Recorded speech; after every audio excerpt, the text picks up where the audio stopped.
We're live. Hello, everyone. Hello, everybody out there. We're live. It's been a week. And we're back to do more work. But it's more like play, really. It's not really work. Yeah. I don't know. So I guess it's more like play. Yeah, it's like play. I mean, we're playing. We're playing around. Yeah, I am Tyler Jacobson, and in the other little head in the window over there is Mr. Ray Bonilla. Well, hello, Tyler Jacobson. It's great to see you again, as always. I'm Ray Bonilla, and little head, smaller, less prominent head. To my left is Tyler Jacobson. I figured we'd introduce each other. Yeah, this is a new after thing. introducing ourselves. We're going to have to do that, I think, more often. Yeah. We're just going to introduce each other over and over again. So what you got going on this week, man? Well, I've got this underpainting done, I think. And then I'm going to go in with some oils. Fantastic. And yeah, what about you? I'm still working on this dude. I think I'm going to expand a little bit, kind of mess around with giving him some shoulders so it can be more of like a proper bust instead of just this floaty head. And maybe if I like that, maybe I'll build a little more of his upper body. We'll see. Okay. Just messing around, man. Just messing around. I like it. I like it. I like it a lot. So yeah, hello everyone. It's great to see everyone in here. Seeing Dr. Mondo here, Cranston. Hey guys. Snort, Lord Adornable, Rex Verdi. Great to have everyone here. All right. So I guess should I start with this thing? So I'm going in actually with oils. Last time I had acrylics down on this this painting, and so now I'm going to do is I'm going to go on top of it with oils, but I'm going to start introducing color. And basically, the acrylics, well, they're acting as almost like a color reference or value reference for me when I put my colors down, just so I have something to start with. I normally do this. I'm starting to do this more and more with my larger paintings, where I really try and take stuff as much as possible to a finish in just monochrome, and then put the colors on top. With my studies, I'm just going to try and keep it simple because I just want to get to the color. And the drawing, while important and finish is important, it's not going to be as involved as the larger painting. So, yeah, that's what I'm going to be doing over here. So I've already applied this stuff called Winsor Newton Liquid Fine Detail. Ooh, I love it. Some of my favorite, man. Yeah. It's like an all-around medium, but what it does is it speeds up the drying time. And I want this layer to dry fast so that I can go on top of it pretty soon, so I don't have to wait for it to dry, and I can finish the study this week, hopefully. So, but everybody will see like a finished version of it. I'll be sure to show that in next stream. But we'll see how far I get on the stream. I could get pretty far. I don't know, but I'm pretty slow. So don't get your hopes up. You keep saying this. He's slow. Yeah. He's not slow. Hey, first time. Hey, Juan Pablo. Yeah. First time from Colombia. All right. Listo. Awesome. This is great. I love Colombia. You know, I haven't been, I've only been to South America once, and it was to Ecuador. But after this trip that we recently had in December to Ecuador, I want to go all over, man. I know you've been to a bunch, right? Or have you only been to Colombia? I've only been to Colombia, but I mean, I'm not pandering to our first time visitor from Colombia. Oh, just tell us how great it is. You've pretty much seen all of South America if you go to Colombia. No, I'm just joking. No, I just went all over Colombia. So, but that's it. yeah, nothing more. But it was just a beautiful, beautiful country. So, Oh, awesome, awesome. Yeah, I've been working on my Spanish since we decided we were going to go to Ecuador, and you have, yeah. I can say like two things. So where I'm still doing good, even though I'm like 97 days on my little language training app. I'm getting better. My app tells me My app tells me I'm okay. I'm okay. I've got 5 stars. That's my friend Ovidio told me. Sorry. You learn on the streets. Yeah. Well, no. It's like five estrellas. Yeah. Estrellas. See. Yeah, I'm to the point though. You know, I learned Spanish in high school, but barely learned it, of course. But I'm to the point now where I can hear a lot better. So I can listen to conversations, and I'll pick up good portions of it, and it's getting better. I'm feeling good about my slow learning process. Oh wait, hold on. Let's see. Lord Adornable says, "Am I the only one who hears static when Ray talks?" Oh no. Oh, we got the static back. We got the static back, but you don't hear static on. Wait, on your end, speak a little bit. I am speaking. Is it back? Oh, there is a little bit. Yeah, I didn't heard it until someone just pointed it out. We can always do a little break for technical difficulties here, folks, but we'll see. Maybe it'll clear itself up. Or if Ray just doesn't speak at all, we'll be in great shape. Dude, seriously.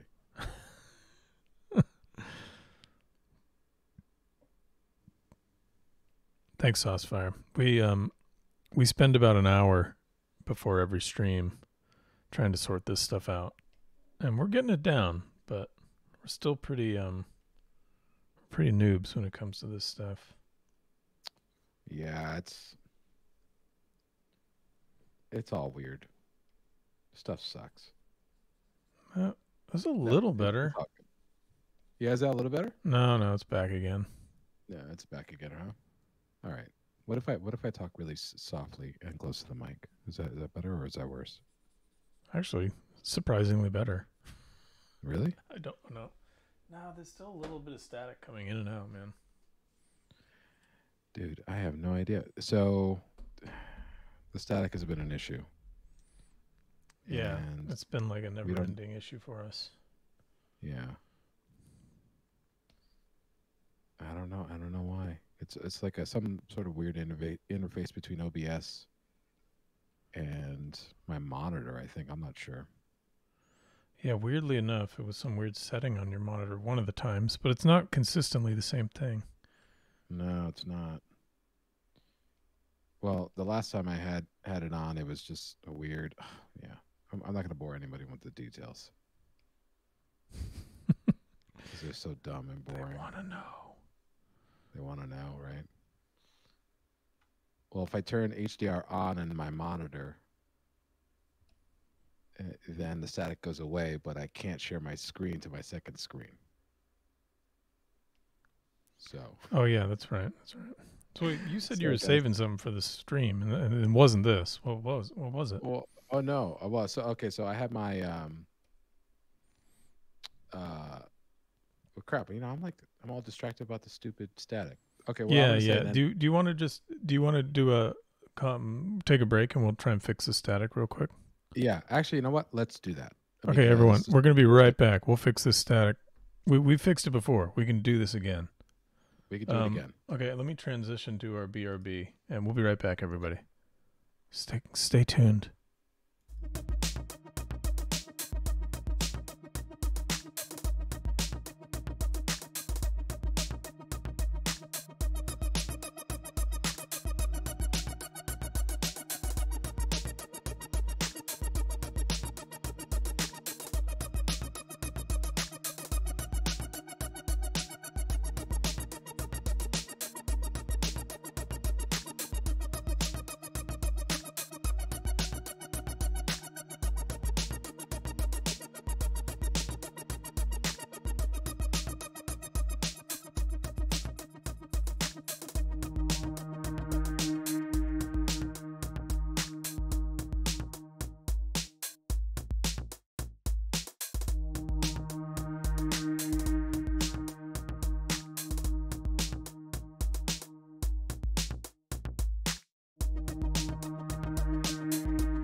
We're back.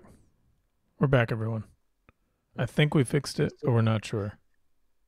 And so that is what basically Sargent's secret to painting was. Isn't that That's crazy? it? Yeah. That, Yeah. and it's so simple. Like, you'd think it'd be really complicated, but dang, was that's so- simple. Yeah. So, You just need those like 2 little steps is all. Those 2 key little steps. So we did have a question right before we had our technical difficulty. We did have a question from Saucefire. What do you do when you get art burnout, or do you have tips and tricks to avoid it? Speaking for myself, who recently got art burnout, I think my tips and tricks to avoid it are to make sure you take time for personal work, because it maintains sort of the love of the game, I guess is a good way to put it. And give yourself. I'm now in the mindset of really protecting my time off, like weekends, and I went many years just working every single day of the week. Don't do that. That'll kill you. Ray, what do you think? What are your views on this? As a very busy man yourself. Before I give any advice, how's the static? Is there any static? Yeah. How's everyone feeling? I don't hear any. How's the chat feel? What do you guys think? Yeah, F in the chat for fixing. We did it. Visual Arts Passage. We did it. Visual Arts Passage is here. Welcome. Wow. Great folks over there. Visual Arts Passage, everybody. Great folks over there, Visual Arts Passage. I'm actually teaching a head painting class over there coming up. The entire school came. Wow. The whole awesome. school.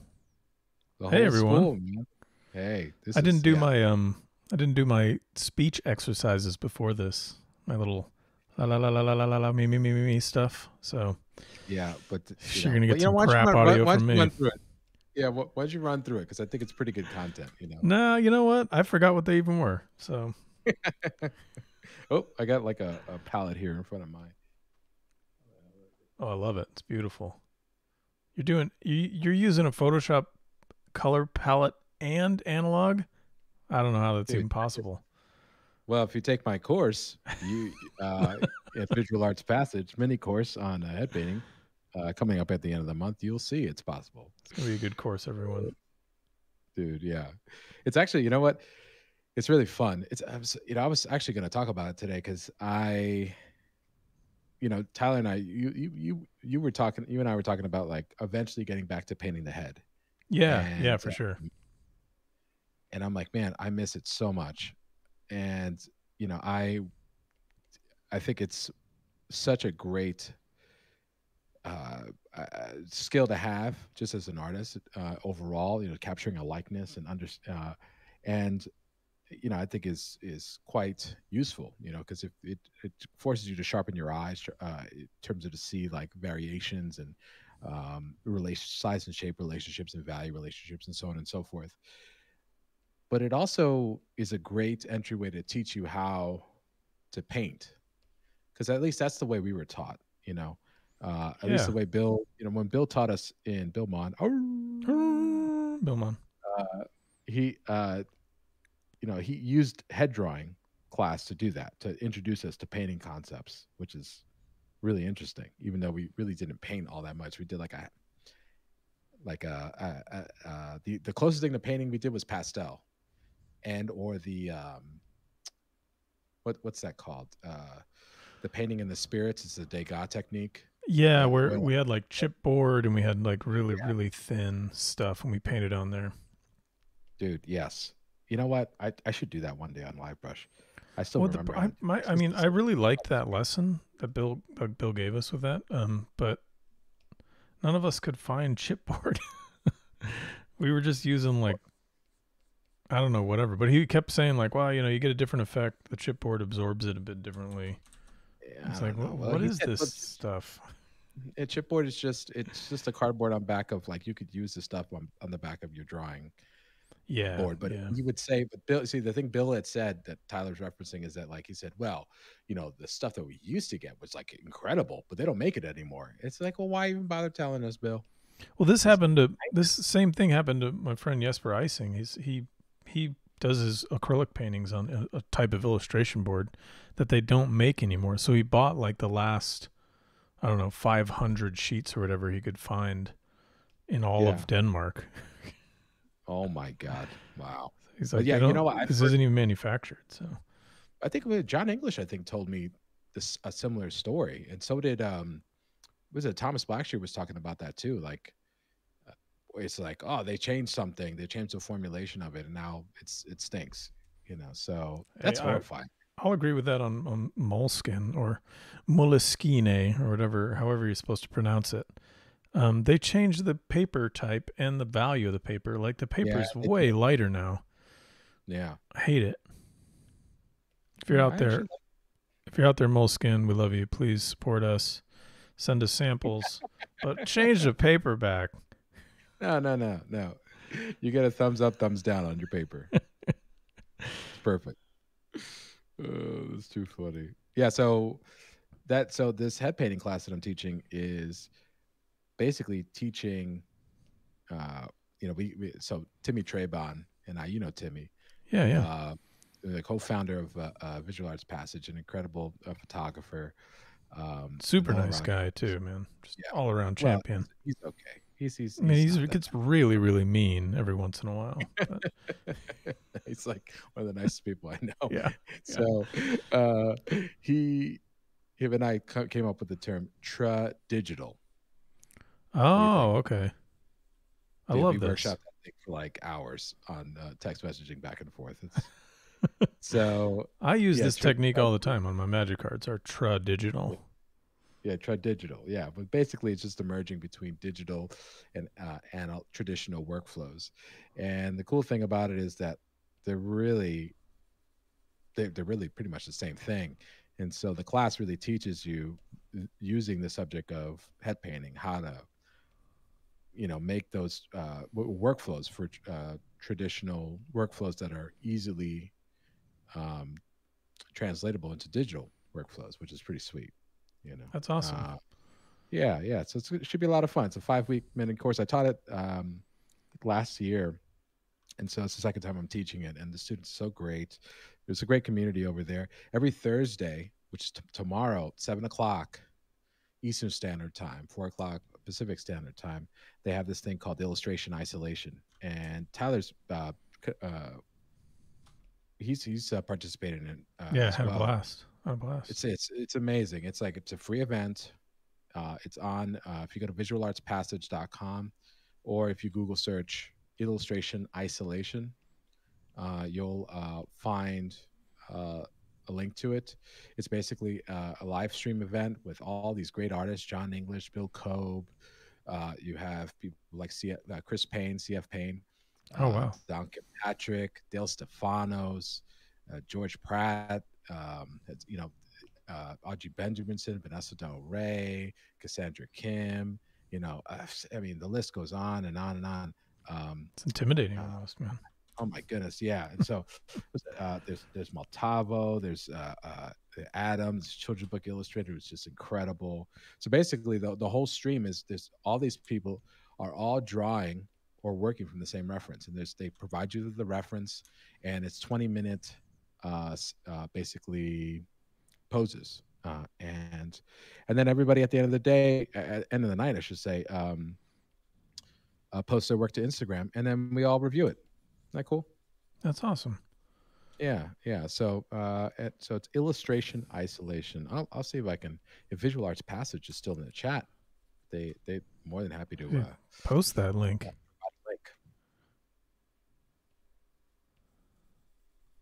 If Kate was here to help us, man, she'd be on top of it. She would be on top of it. Yeah, I know, right? We're hopeless. Yeah. There it is. There it is. Thanks. Beautiful. There it is. Beautiful. Just sign up. It's good stuff. And I think that's it. That's the end of my infomercial for them. So if you could send me my payment vis-a-vis Bitcoin. You don't want to use dog coin, or I don't know enough Doge about. I don't know enough about these coins to even joke about them. crypto stream. We turn this to Timmy Trayvon would laugh if he's there. No, I promise not to turn this into a crypto stream. Well, not yet, but Not we'll yet. see. Not yet. We'll see. We'll If see things what the get dire for us success on the earth, or failure of crypto is.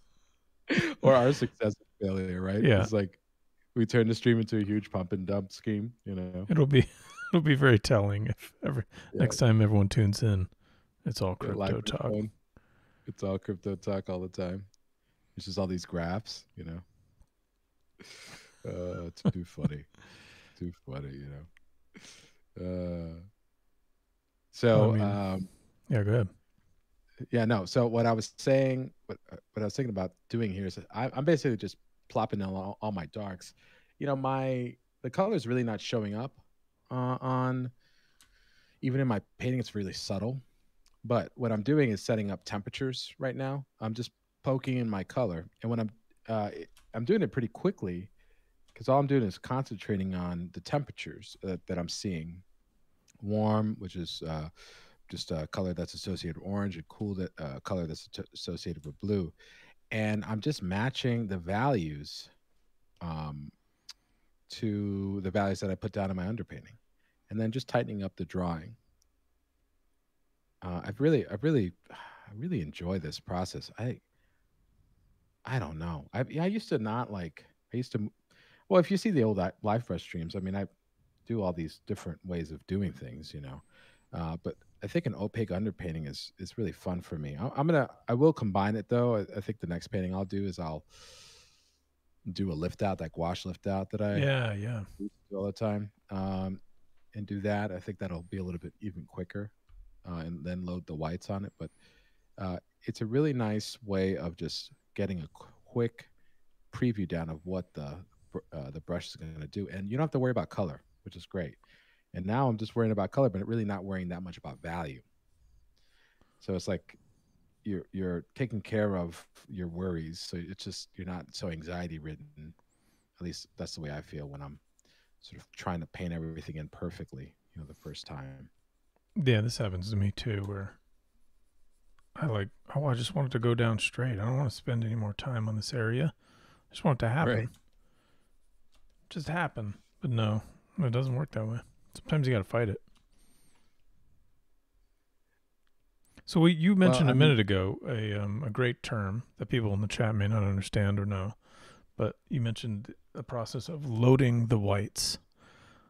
Now, for the folks in the chat, what is this?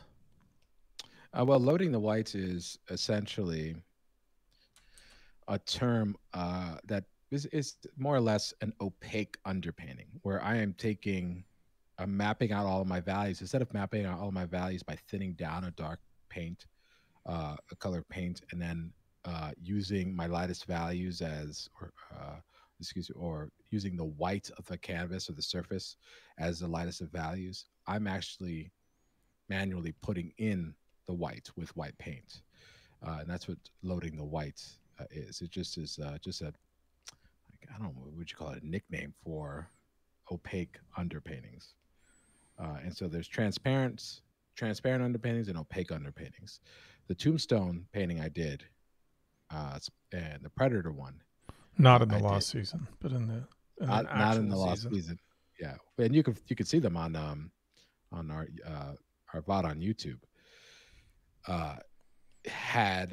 Was done like that, in that manner, which is a transparent underpainting, and there's a lot of advantages to it.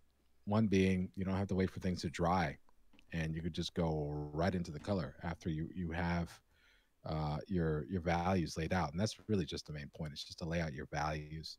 So because color is really difficult, can be really difficult when you're having to worry about values or how light or how dark to make the color at the same time. That's the problem. That's the biggest problem with color, really, is just getting the right light and dark version of it, and then managing everything else. So a lot of artists use an underpainting, basically, or a first pass to kind of as a map of where the values are going to go. The reason why people use an opaque underpainting is that I think it gives you finer control over subtleties in value. You can get pretty good with transparent underpaintings. I mean, there are people throughout history that have just done incredible ones. Um, Illustrators like Bernie Fuchs, David Grove, um, the list goes on. Bart Forbes, and they have these like ability to almost create a finished painting opaquely, I mean thinly with a transparent underpainting, and then put some color on top, and boom, it's done.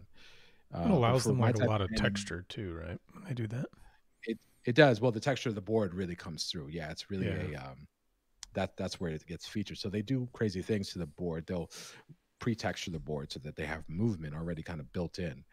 And all you really would need to do that, I mean, you could try it yourself. Just take, for those of you out there, just take some gesso with a thick or just white paint on a regular surface, and thick with a big old brush, a stiff bristle brush. I got one right here. You can actually see hopefully you could see what the difference between the two. Oh, this brush is dirty, but this is a little bit stiffer. And you go ahead and just lob that stuff on and create movement. And then once it dries, you can apply like oil paint or heck, even gouache, then down with water. And you know, wash it on, and then watch it. It'll sink into all the grooves of the stain that you put on. Uh, the art term for that is imprimatura. And you'll see all these really wonderful texture effects, and they're all built in. You really didn't have to do much work. And you can paint around that, bring it in and out, and do all sorts of really fun stuff with it. It's the one thing I found in digital that you're kind of missing a lot of that organic texture you can get out of traditional work. So you kind of have to make. I still do it, but I make brushes or find cool brushes that have all kinds of texture in them, so that I can like lay a foundation of texture, and then I'll even put texture over the end of the painting to give it a little more nuance, because it's really hard to get that level of texture digitally. It can be really plastic. Yeah, we worked. When for those of you who don't know, Tyler is pretty much the person that introduced me to digital painting. He is the person that introduced me to digital painting. Oh, really? Dang. Yeah, right. Yeah. Remember, I mean, we saw it in school, but oh, that's true. That's true. Yeah. I had never really messed around with it. I knew Photoshop pretty well, but my focus was on traditional painting, and that was pretty much it. And you were when you graduated from grad school, you were near the graduation and after, you were experimenting with workflows, and Yeah. you would, during our weekly Skype sessions, which is basically Livebrush before Twitch, basically Before we recorded it. before we recorded it. You would share all these things, and you'd share your screen and show me all this stuff. And I remember the big thing that we were, after I got into it, it was like, oh my God, it's so great. It's pretty much the same thing. And it took me maybe a day, to switch over once I knew the workflow, and which is basically what this is, by the way. It's pretty similar to a digital. It's identical to my digital workflow. I start off with black and white, and then I add color on top.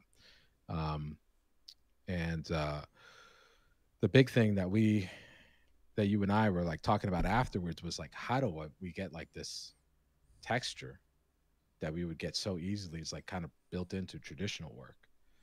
And it was like we would do all these crazy things, but yeah, like randomizing brushes, and I scanned in boards that I had gessoed really roughly to try and make brushes out of that.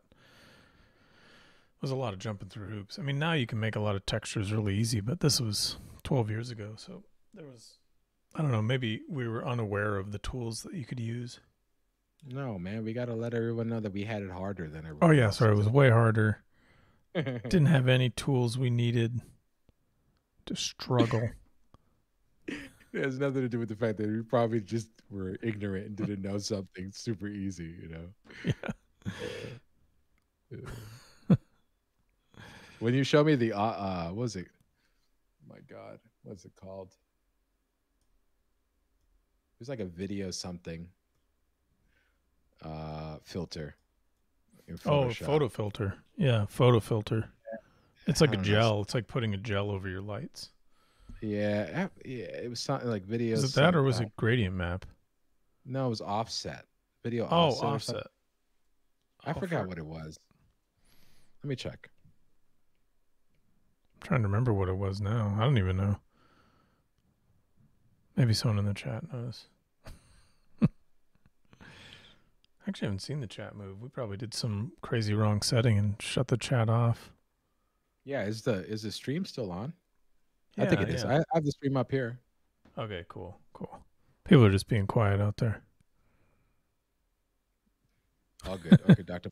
At least we know Dr. Mondo's here. I just want to make sure we're not missing any questions, like if I shut something down. Yeah. Thanks, Dr. Mondo. Rated all of our... Yeah, they took everyone. And they just took everyone. When they clicked on the link, Tyler, oh my God, it was a huge phishing scheme. Oh, man, they pulled everyone out. There's nobody in there anymore. They all went away. Dude, so I had a wonderful moment the other day where Kate and I were like having dinner, and she was like, "You know what? I really want to watch Big Trouble in Little China." She was telling me this, and man, it's the greatest feeling in the world to hear someone wants to watch Big Trouble in Little China with you. Well, that right there is an excellent day. Wow, that's you're living the life right there. You know, we were not eating pork chops. Great question, Cranston. Nice. Pork Chop Express, everyone. Pork Chop Express. But no, we weren't. No. I think I had mentioned the Pork Chop Express, which got us some traction there. I remember we started talking about it, but oh my God, Tyler! Before we get off a tangent, I forgot the thing that I was going to say. Yeah, that's right. You said you were saving some for this. Yeah, oh my God! And then it's just this like, it's just so funny that Visual Arts Passage came in. I don't know if they're still here, but they came into the stream. So I participate on illustration isolation fairly regularly, not like all the time, but when I can, and because it's so much fun. And we were talking about Livebrush, and John English always, asked me like, when are you guys coming back? I was like, and of course I give him the answer. He's a mega fan. We all know. Yeah, it was a huge fan. Said it was we're constant inspirations. That's good to hear, actually. No, other way around. No, it's the other way around. It's the other way around. So, if you've never seen John's work, I mean, the dude's a legend. So, yeah, absolutely. John English, just yeah. So we're talking about Livebrush. I'm like, yeah, we're gonna, we're actually coming back. We just announced that we're going to announce tomorrow that we're coming back. Finally, there was one stream where I was able to say that, and I was like, well, hopefully there are people that still will watch us, when we come back or know that we exist. And Cassandra Kim, one of the artists, great artist, on the stream was like, oh yeah, man, it's like I watch you guys, like you guys are the reason why I bought Cobalt Teal. I was like, oh yes, that's sick, right? Converting everyone. Shout out to Cassandra. So yeah, shout out to Cassandra.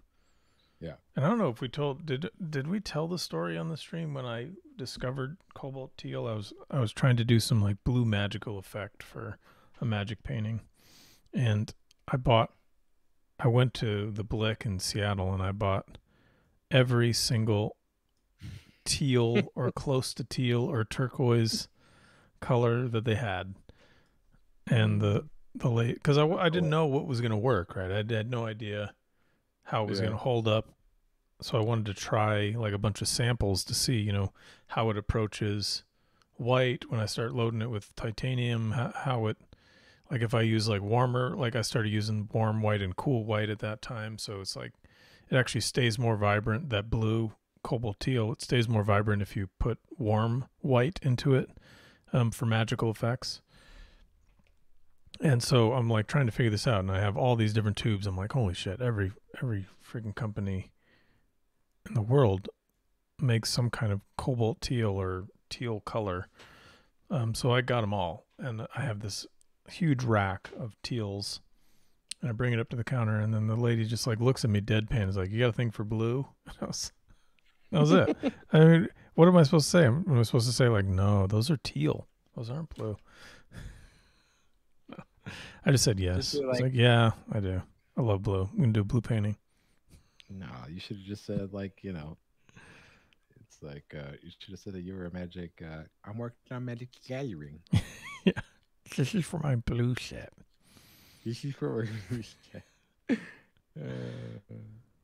is what we sound like to normal humans, by the way. When we talk about art and yeah, we're nerding out on art all the time here. Dude, we're nerding out on art. Shout out to Magic the Gathering. Giving this orc a bit of a Bruce Campbell chin. He's got a little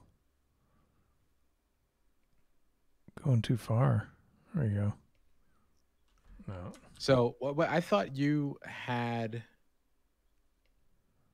I thought you stole that from Andrew Tischer, the Australian. Yeah, no, I got his. So I got the idea to use it because Andrew on his stream, check his YouTube channel out if you ever get a chance. Dude, he's great, man. He's super cool. Like his paintings are brilliant. They're amazing. But he's got a lot of like nuts and bolts, sort of the chemistry of oil paint in there, where he talks about varnishing. He talks about like color mixing, the palettes he uses, things like that. But at one point he was talking about using basically like a CMYK setup, which I think we've talked about on here a few times, but it's cobalt teal, it's lemon yellow, cad lemon yellow, and quinacridone magenta. So that gives you like your CMYKs, use black and white, right, of course, to blah, blah, blah. But, it looks like we got Donato in there. Hey, Donato. Oh my Welcome. God. Wow. Donato. Wow. Fantastic artist, everyone. Check him out. But anyway, so Andrew's talking about using those three. He's using those three colors basically as like CMYK to build really high value clouds. Essentially, he was saying he uses it in the clouds, so he and he can get really cool like color transitions. But I was watching that video and I was like, you know what? I could get really crazy, vibrant, like high chroma magic effects with just those three colors, and it ended up working out. That's when I bought out the Blick in Seattle on all the teals, but it worked out great. It ends up I can use either because there's a bunch of magical colors, of course, in Magic, but those three get you there really easy if you want to keep that really intense glowing effect. Yeah, I think so. I use it. I love it. I love that, and the turquoise. I forgot what the turquoise, dark or deep or something like that. I forgot. The cobalt turquoise. Yeah, cobalt turquoise. Yeah, I have the Gamlin one, which I'm a fan of. Yeah, it's so. I mean, it's stuff. If you use them together, like if you use that cobalt turquoise to cobalt teal, and then warmer whites, you can get really cool transitions. Not cool as in temperature, but cool as in amazing. It may be cool in temperature too. We really do need a laugh track in here. That I just need a button that I can press, because I'm not getting anything at Ray. It's just no laughs at all. No. Well, you don't got it, man. You just don't got it. Kate has it. She does. Okay. I know. I wish she was on here. Someone else has it. She's taking a hiatus. She's taking a hiatus. She wants us to learn to fly on her own. No, you guys can do it. You can do it. Broke See, even the chat misses Kate. Everyone in the chat misses Kate. Maybe she'll pop in at the end. You never know. Yeah, I know. Yeah. Well, if we just just keep the vibes good. If we were like, oh, maybe we just say like out loud, like, oh, it broke again. Oh. How do I do the thing? Donato had a question for me, actually, which is pretty awesome. Oh yeah, let's get to it. Back to a question for Ray. Artist block solutions. So I was fiddling with my tech stuff. Did you answer one, Me? or was it? Yeah, was No. that a question? Just it was just all right. So I guess this is a new question. Yeah. So artist block, man, that is, gosh, no one wants to go through that, right? It is rough. God, I feel like I And have it every day. Every day. dude, so it's really interesting.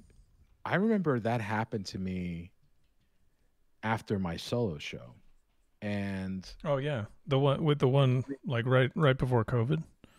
yeah, right before COVID, 2019 in November, I had a solo show and I did like we spent all year, I did 40 pieces for it. It was a lot of fun, and I went it out was to like the it. Everyone in the chat. I went out to it. Okay, I went out to Buffalo to I see don't Ray's know. show. You might have been there. I remember Kate there though.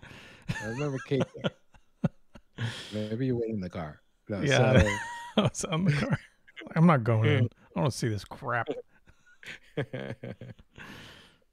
Tyler wanted me to tell you to ask and see if there's any more cheese because he ran out of cheese in his car. Uh, yeah, so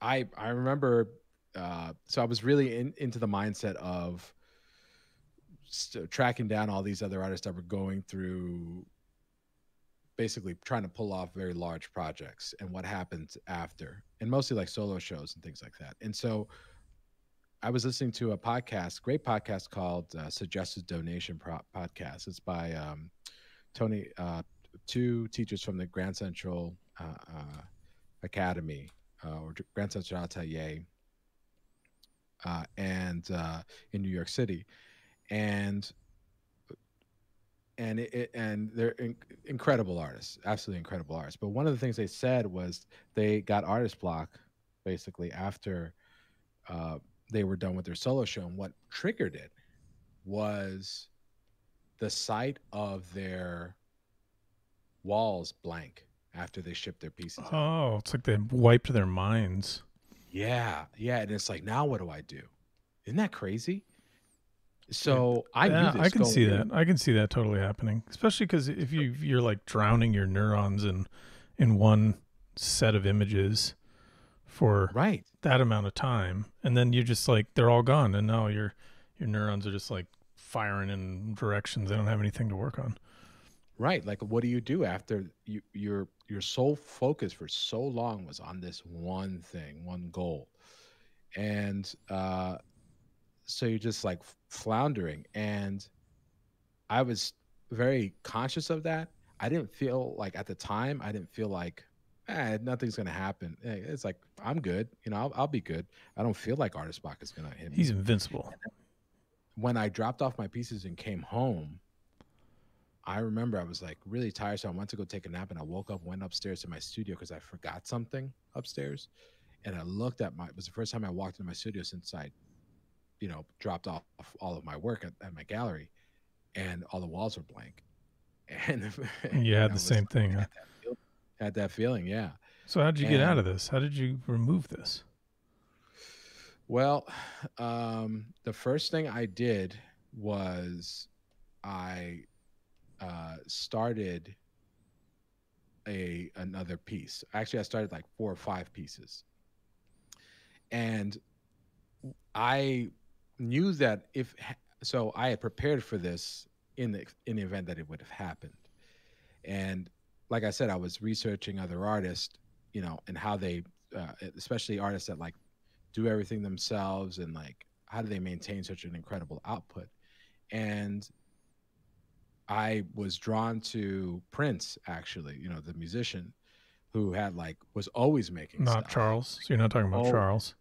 not Prince Charles. No, Okay. no. Prince Okay. Just want to be Rogers. sure. Prince Rogers Nelson, the only Prince that I recognize, that I bowed to. Right. So, and Prince basically, once Prince was done with one project, he was over it and was already starting on the other. Was always already thinking about the other one. And so, I had paintings that I was starting paintings in the background of my solo show while working on it, which was insane. but I had ideas of what I wanted to do, but there were ideas that just felt good. And when the artist block hit, I didn't know. I instantly thought those ideas sucked, and I couldn't get past it. And so I just started them anyway, and I just did one painting, and it was a painting of a car going under a train track, um, and so and I remember posting it on Instagram, and it got good like feedback, but it was like, oh, maybe the feedback will help, and I just felt that it was garbage, but I just kept painting and kept painting and kept painting, and then what, Livebrush came around, and we were giving each other. Once we started, I was painting and painting and painting and giving myself assignments constantly, and then when Livebrush came around, we started to give ourselves projects and work on the same thing, and illustration isolation, and working with them, just working on things that just having fun again, while I was working on my gallery stuff. And eventually the block kind of lifted, because you're producing stuff all the time during an artist block, which is weird. You just don't think the stuff, any things that you do is good. And in your case, it's not. Oh, we got Kay Welch here in the chat. In the vocal and I'm chat. gonna get by. Oh, she leaves. Ding dong. Hey everybody. I heard Tyler. I think Tyler may have intentionally raised his voice when he was saying from the basement, like, "Oh, everybody really misses Kate." Look at all these accolades you're getting in the chat. Look at all these people. I see Saucefire saying I was banned from Twitch for repeated hooliganism. Yes. Which is true. Don't blame Saucefire. That is the official decree from Twitch. Yeah. Yep, I got an email from Joseph Twitch, who said Earl passed it down. Did you guys say Jeffrey. Donato was in your chat? He is. Okay. Since you've been gone, a lot of things have happened. Well, you guys are in the big leagues now? We're coming up in the world. And Ray was. Tyler told me I wasn't allowed to be on the show anymore because I was. What did you say? I was stealing your thunder. Yeah, she was. I'm the big time. Okay, Hollywood Jacobson. Well, Ray was in the middle. So bad. Oh no, go ahead. It's gotten so bad, Kate, that Tyler was wondering whether or not he should get a laugh track for himself after. I was gonna try to figure out how to do a laugh track because a lot of crickets over here on my incredibly well crafted jokes. Yeah, you don't have your human laugh track, Kate Welch, in the call with you anymore. That's probably why Donato asked how to get over artist block. He was asking for Tyler. And Ray's answer. Ray's answer was essentially start a stream on Twitch. That's what his solution was to artist block. Well, Donato has. I'm cyber stalking Donato's Twitch. I'm gonna click it. You guys do your little art. I'll see what Donato's doing. He came in and then he left. Well, come on, Donato. No, his account was created 14 minutes ago. Oh heck yeah! Well, thanks. He came in to join us. I gotta say, find a lot of information about Donato. I did want to answer this question though, really quick. In that actually, I have a pretty similar, like the way I deal with it is pretty similar because I feel like I have it more often than not.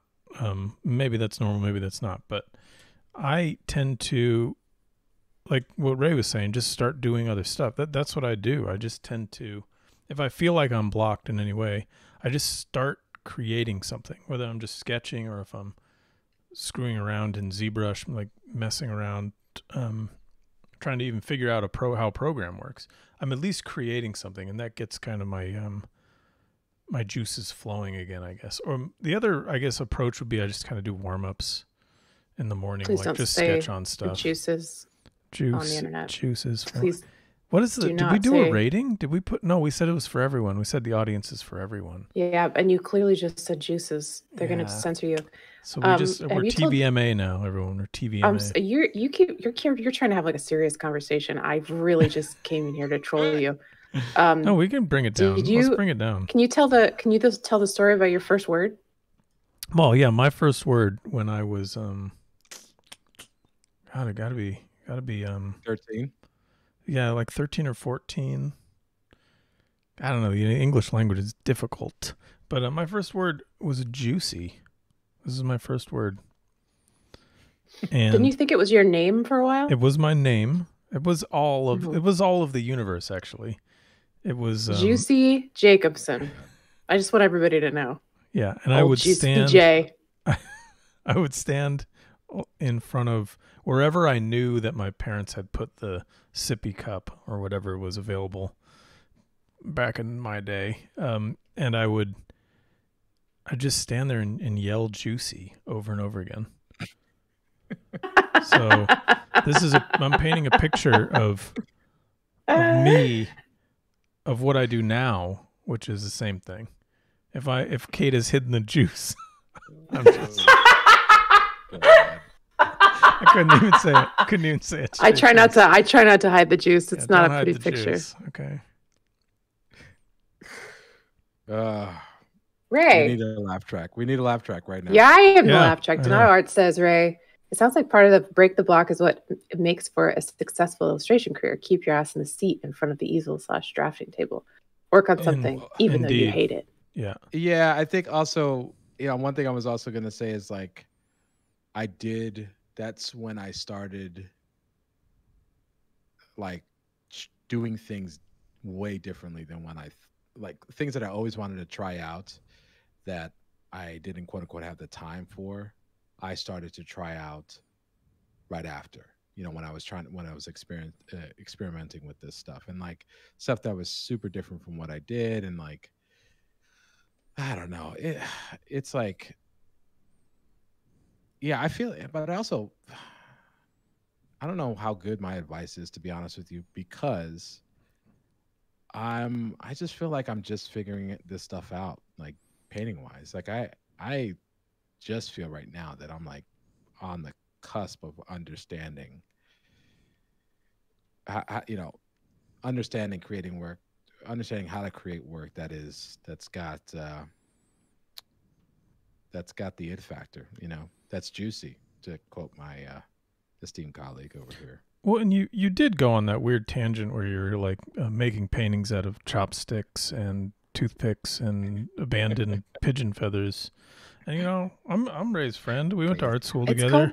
It's called mixed media. Yeah, I mean, I wasn't gonna discourage him. I was just like, keep doing it, man. Keep doing it. Get that out of your system.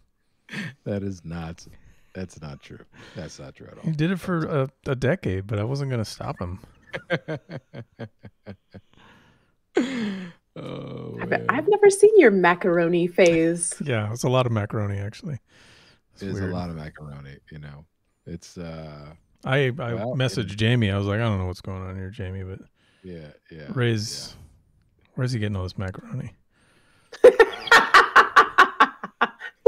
Where is he getting all this macaroni? It's Tyler's only concern about this phase in your life. I was just trying to get the inside track. That's all. What does he have, like a Costco membership? Or what are you trusting him with a Costco card? Some kind of weird discount? Because I like mac and cheese too. Oh my God. This is what everyone tunes in for in the chat. Shenanigans. Everyone. Have you guys talked about movies yet? No, I tried to edge in a little bit of Big Trouble in Little China. No, you see, but we don't have so we're still trying to learn our flow, since you were the one that pretty much managed. Made you the stars that you are, yeah. Mm-hmm. Yeah, it was like the Beatles manager. Remember, Brian Epstein? Brian Epstein, like the way he made them amazing. Can you imagine the documentary on us? Yeah, I remember those kids. Like the kids that, in Florida with the Hawaiian shirt, like smoking a cigar with sunglasses and a white hat. Oh, you're in Florida. Where am I? I'm definitely in Florida. Kids. Oh, we're like totally dead because it's a documentary. Yeah, there's something tragic that happened. Oh, yeah, for sure. Yeah. You guys died in a macaroni accident. Yeah, I was gonna say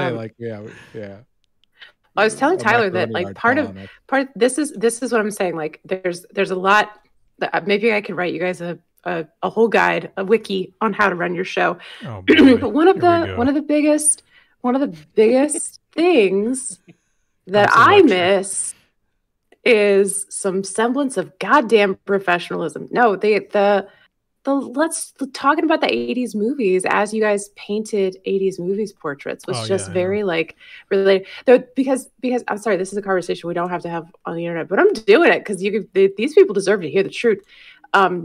You two are like you're just like speaking as a peon, a peasant, a commoner.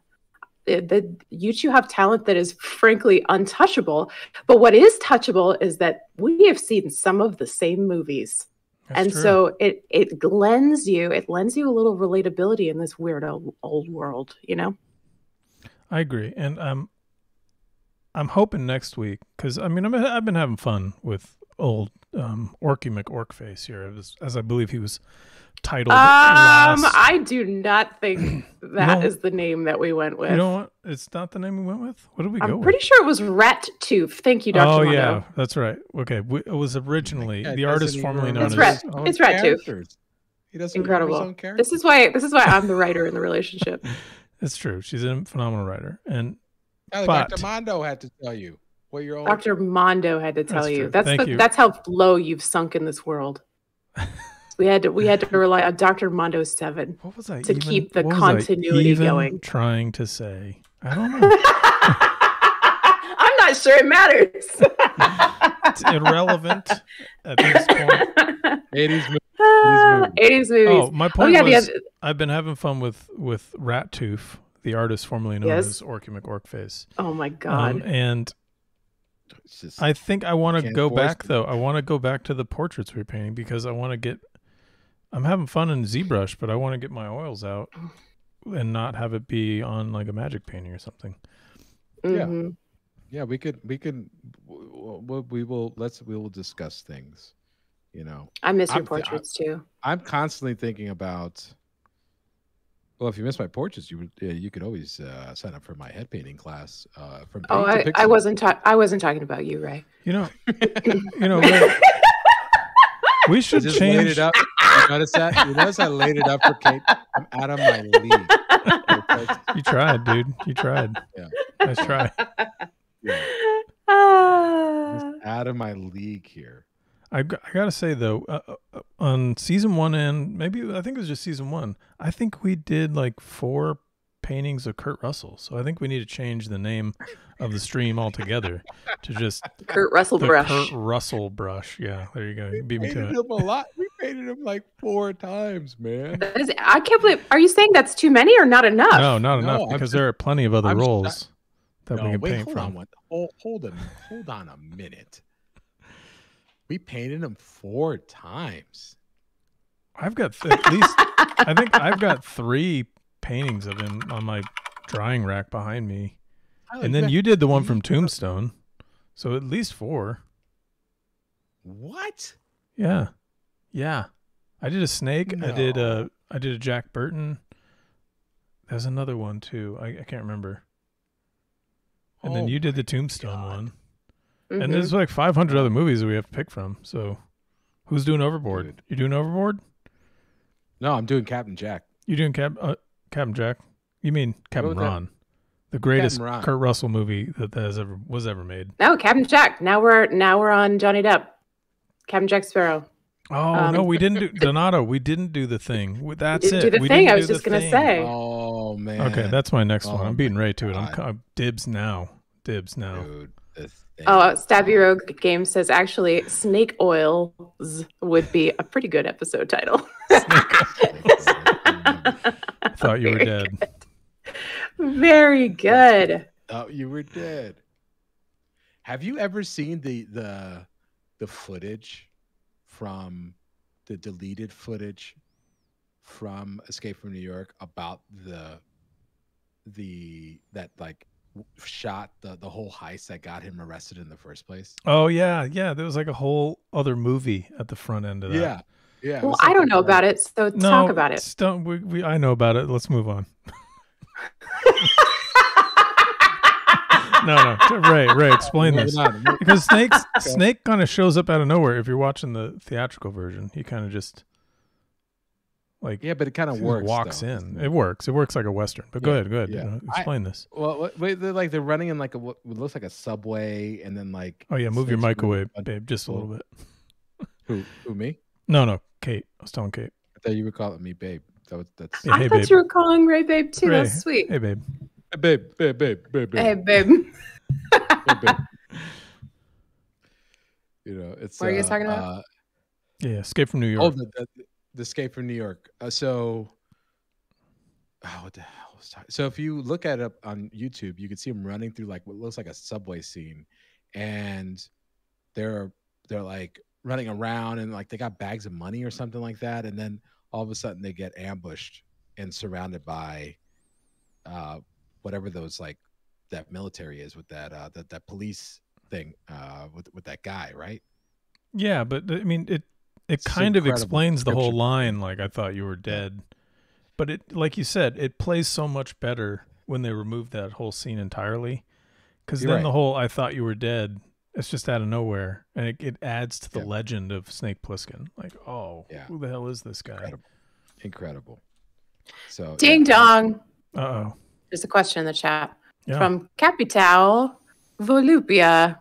Question to Mr. Bonilla and Mr. Bonilla only. Would you say it's okay to start acrylic painting with student grade paints like WN Galeria or Schminky Academy? Schminky, nice. What's that? Schmanky. WN I don't know. Windsor Newton. Oh yeah, I mean Windsor Newton's an unofficial sponsor of the show, so we're trying to get them to send us some stuff.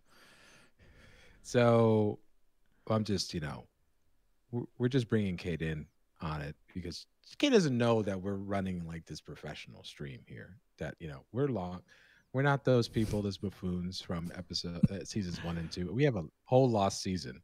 Yeah, season 3, the 99 episodes was the height of professionalism. The height of professionalism is losing an entire season. I agree.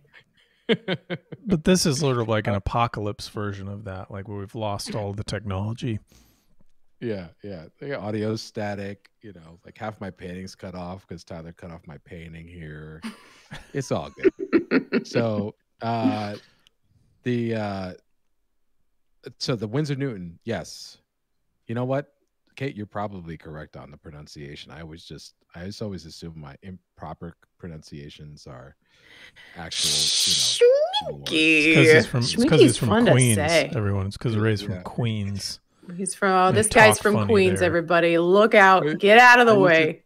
So I will answer the Capital's question. I will. Should I answer it first and then go on? Then go on your tangent because we get I assume your tangent's going to lead back into Escape from New York. But go ahead, dude. It's an incredible. It's an incredible pincer maneuver. The greatest bridge ever made. The greatest bridge ever. So yes, the answer is you could start off with student grade paints. I really don't like. Tyler and I talked about this a lot. We both hate acrylic as a painting medium. Most acrylic as a painting medium when you're trying to do finished stuff, because you have a lot of color shift, value shift too, and value and color shift. Really mostly value shift is the most annoying part. So where a value dries lighter than it appears when it's wet, and oil paint does that too, but it stays wet longer. And since acrylic dries so quickly, it's just such a pain. And so you don't know what you're getting if you keep painting things over and over, painting over things over and over and over again. I found that like artist grade paints do it less than student grade paints, which do it quite a bit. And the shift is even more severe. Yeah, there's a lot of it ends up being like a lot of guesswork and mixing because you don't know. Yeah. It looks so different while it's wet. You're just like throwing paint in the dark and seeing how it dries. Well, but truth be told too, like, to be honest with you, we weren't like, I've asked all these professionals, like, hey, don't you have any problems with this? And like, it's like I feel like a maniac, you know, saying like the shifts, the color, the value shift. And like I remember Basil Gogos, okay, asking Basil Gogos, the Basil Gogos, you know what I'm talking about, Tyler? Yeah. The freak. So I'm at a con and I asked him, it's like, what do you so Basil Gogos, famous movie monster illustrator, BASILGOGOS. Check the work out, it's incredible. Yeah, amazing so stuff. Basil Gogos painted a bunch of stuff in acrylic. So I'm like, what do you ask one of these legends? Yeah, Mr. Gogos, don't you have problems with like, so I asked him this thing, like, don't you have problems with, how do you deal with the shift in values? It just drives me crazy. And he's like, oh, there's no shift. What are you using? And I'm like, acrylics? So like, what, using water? And I'm like, yeah. He's like, I've never had shifts. And so, and I remember his wife was like, no, it's like, he's never had shifts. You never have shifts. And I'm like, oh no. He's like, are you sure it was acrylic? Is it not another medium? It's like watercolor or something? And I'm like, Crayola, no. Crayola acrylics. Dude, I felt like a crazy person. And then I asked Greg Hildebrand the same question. Right, he must have been having dude. He's like, I don't know. I've never noticed it. And I realized, but he had said, I've painted with acrylics so long, if there was one, you know, it just doesn't bother me anymore. Yeah, I got the same response from Steve Prescott, also paints in acrylic, and Jesper Ising. Neither of them even mentioned the value and color shifts that, or at least the value shifts that I'm constantly struggling with. Dude, I don't know. Maybe I think it's because you and I have painted in oils for so long that we're just so used to just being like, it's precisely, aside from, you know, drying matte sometimes, it's like precisely what you put down, wet or dry. And then you just feel like, oh, okay, let me just drag my sandwich board saying the end is nigh and acrylic, you know, home. This medium's never going to last. So I discovered, I was in the art store one day and I discovered, I found in the corner, Winsor Newton artist grade acrylic, and like the little thing off to the side said, new vehicle, the stuff that mixes with the pigment to make it acrylic. It's called this acrylic polymer. It's like new formulated acrylic polymer. It's formulated so that there is zero or virtually no color shift from wet to dark. And it was the only time that I found something about shifts in acrylics. Yeah, even the company making it was like, yeah, this is a real thing. It's our problem. And Winsor was the only one that even talked about that. And I was like, let me try some. And the acrylics were incredible. So it worked well for me. So I love them too. I switched over to them. I do find there's a little value shift in if you're getting into really, really bright colors. But otherwise, like if you're higher key stuff, like higher value stuff, there's a slight value shift. But otherwise, it's actually really good overall. It's really good. Great. Yeah, but like even Donato said, I'm with you guys. Hate acrylics for that reason when trying to finally control value. Donato, man, these Winsor Newton artist grade, I gotta email Winsor Newton, man. We're like chilling hard for them right now, right? Maybe they'll send us a nice sample box full of acrylics. Yes. Yep. Well, dude, I can't imagine that they have a lot of like Twitch sponsorships. I'm willing to bet no one has a Winsor Newton sponsorship, which means a couple of things. One, they are floating in Twitch money, certainly to give to us. And also, like, we can really stand out from the crowd. Have some Winsor Newton commercials in here that no one's ever seen. I'm also willing to bet that nobody at Winsor and Newton knows what Twitch is. I'm willing to bet it. Until you said it just then, I have never known that the word "and" was in the name of that. You guys slur it together like a pair of drunken sailors every single time. No, we're just shorthanding it. Winsor Newton. What do you think we do an hour before the show, Kate? Go sailing. Clink, clink. Go sailing. Go sailing. So Capital, I say if it works for you, absolutely do it. It doesn't matter. If you can make it work, that's totally fine. You go ahead and do that. And that's totally how it is. I painted with student grade colors for a long time because I couldn't afford artist grade paints. Yeah, even I did oils with student grade oils forever. Oh my God. Yeah, me too. God, what were they even called? The Winton, was it Winton or something like that? Winton, yeah. It was Winton. Yeah, that's their student grade line. That was I mean, they say Windsor and Noon, but people call it Windsor Noon. Kate, that's why. But if you know, you know. Hashtag. Yeah, now you know. F in the chat. F in the chat, you know, you know. Oh my God. Yeah. Oh yeah. I'm gonna ask in the chat, but I don't know. Donato's 100% right here. That if cost an issue, use the Utrecht artist grade ones. They're great. Yeah, they're great. They're formulated in Brooklyn, and they've always been really great. That's Brooklyn. That's why he's saying to use them. The water's different over there. Yeah. So it's but it's good. It's good. It's good stuff. Yeah, I like Utrecht. Their oils are great too. It's all good. It's all good stuff. But Winsor Newton acrylics, man. I mean, not all of it. We don't have to name names, but some oil brands are not good. No, they're not good at all. But try them out. You'll find out right away which ones are not good. Remember that names? No, not name. Drag them. Drag them. Ray, what was Who's the villain? Ray's got this great story from David Grove when he was working with David about David having painted. You might have told the story, but he'd painted all these paintings in acrylic. Right? Was it acrylic? And then years later, they had faded to nothing.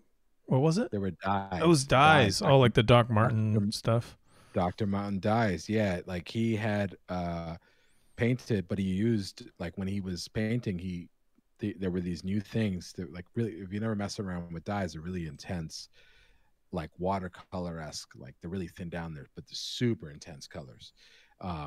And a lot of illustrators used them quite a bit. And a lot of watercolorists did too, to punch up colors.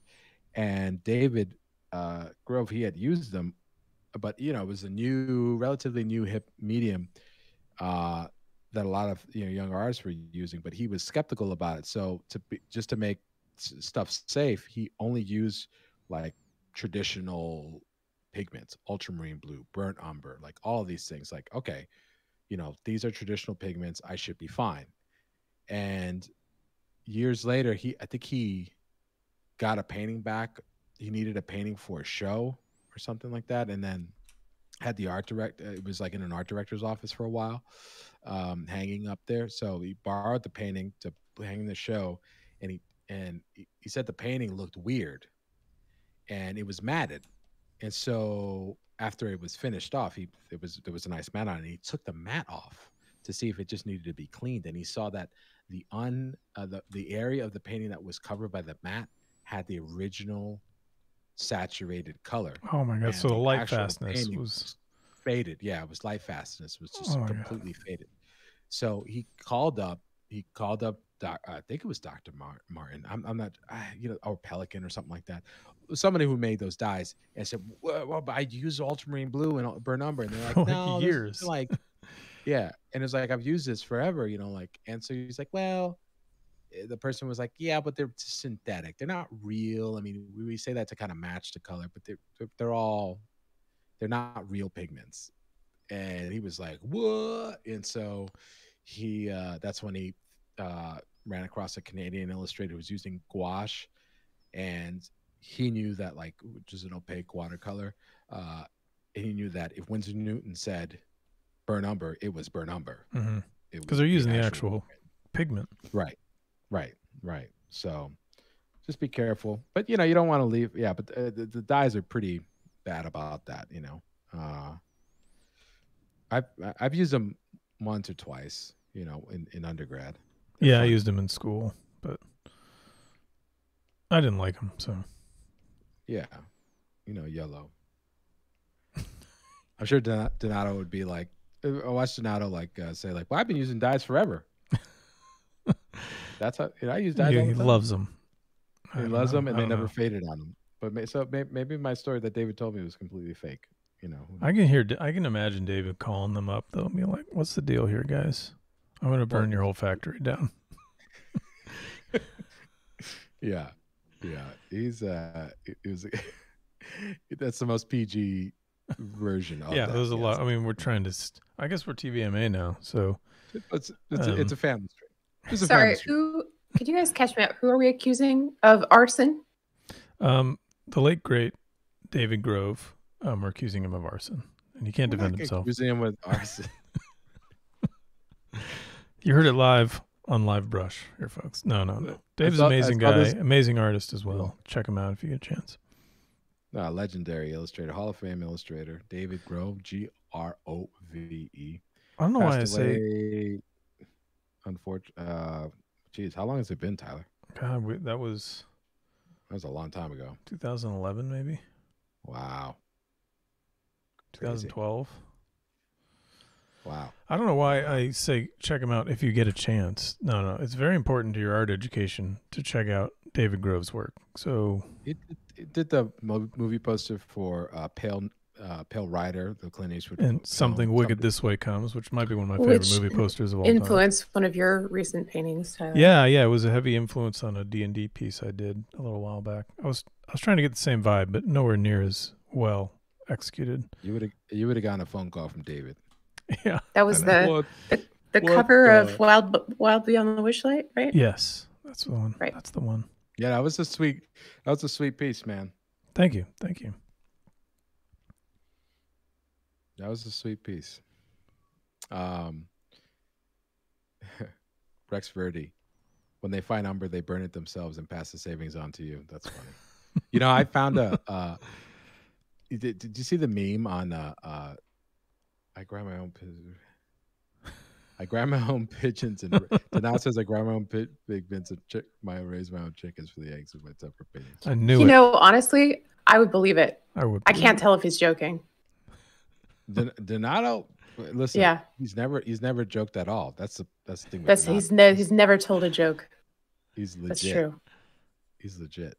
So yeah, I would. You know what? We should get him on, and just have him do a tempura. Show him his chicken coop. His Brooklyn chicken coop. Yeah. I really want to try and paint with egg tempera, so I'm going to take him up on this. Dude, he doesn't paint egg tempera. Wait, I thought you said he never joked.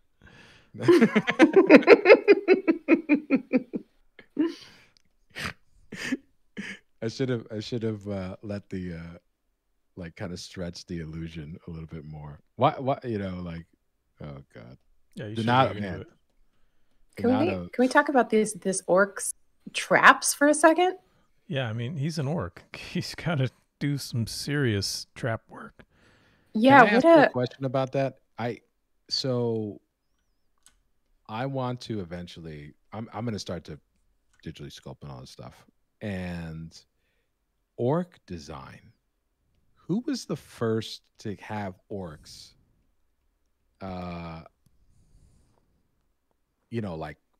Who established that template design for them to be overly musculature? Like the appearance, man. Yeah, who to blame? Yeah. Who to blame for that? Yeah. I mean, it's got to be some. It's got to be some Oh man, I want to blame it on. I don't want to blame it, but I figure it's got to be some early Lord of the Rings illustrations, because I mean I don't think I've even heard of orcs in the name or even the idea before Tolkien.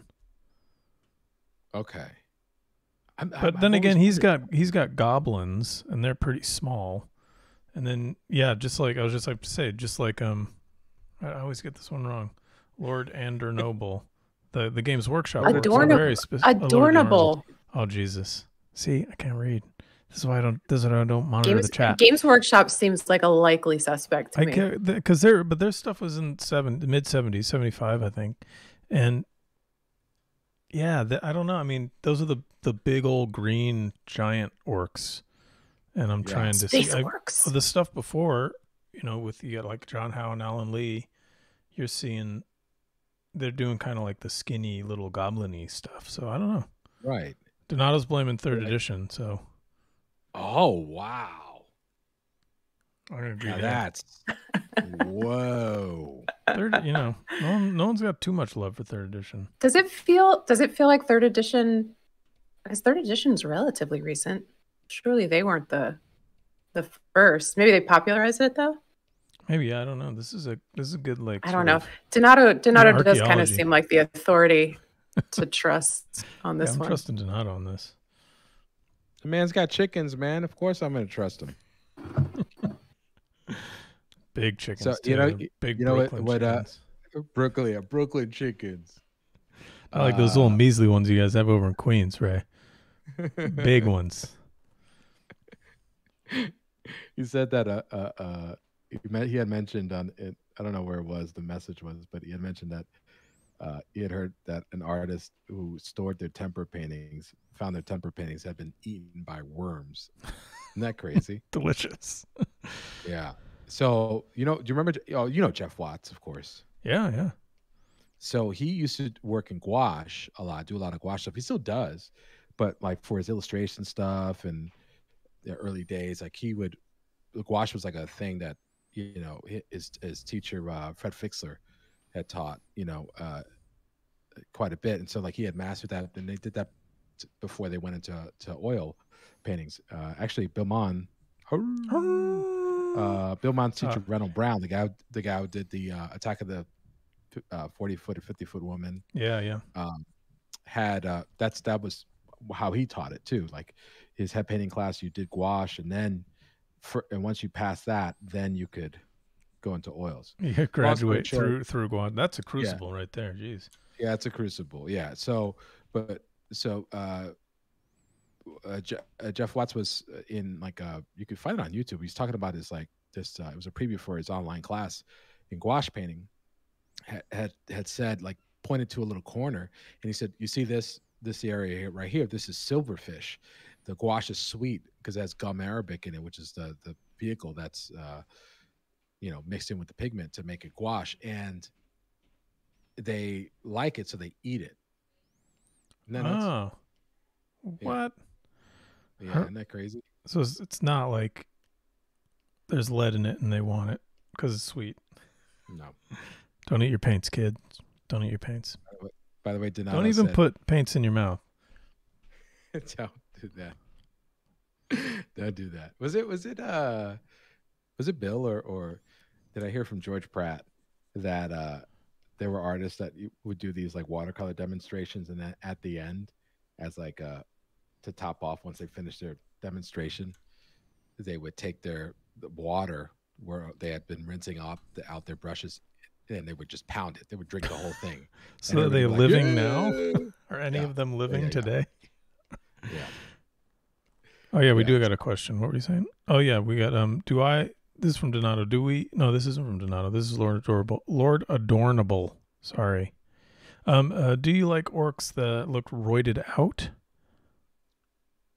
If not, why? I actually I don't know if I like roided out looking orcs, but I like orcs to look sort of like UFC fighters, that kind of build, that they're ready to scrap all the time, and they've kind of grown up in a life of just brutal fist fights, and that's kind of the orc that I like. I haven't done it on this guy, but I usually, when I'm doing orcs for D&D design or magic design, I almost always give them that cauliflower ear that you see on people who do a lot of fighting, where the cartilage has gotten kind of smashed to and lost all of its form. I almost always give orcs a bit of that cauliflower face, cauliflower ear, and I always reference, there's this great ancient Greek, actually it's Roman, I think, ancient Roman sculpture called the Boxer. It's a bronze cast. I'm gonna scratch that. It's Greek. It's a bronze cast. They have it in Rome in the museum that's sort of right near the train station, and he's got that boxer face, where the nose is kind of smashed, the ears are cauliflower, the cheekbones are all sort of raised and flat from just getting whacked all the time. So I try and build that look into orcs that I'm designing. I've kind of built it into this guy a little bit, but I like that look, the sort of constant brawler look. But I don't really. I love I grew up with Games Workshop stuff, and I always love Games Workshop stuff, but some of their orcs are a little too like muscly for me. I don't know where they get their extra protein.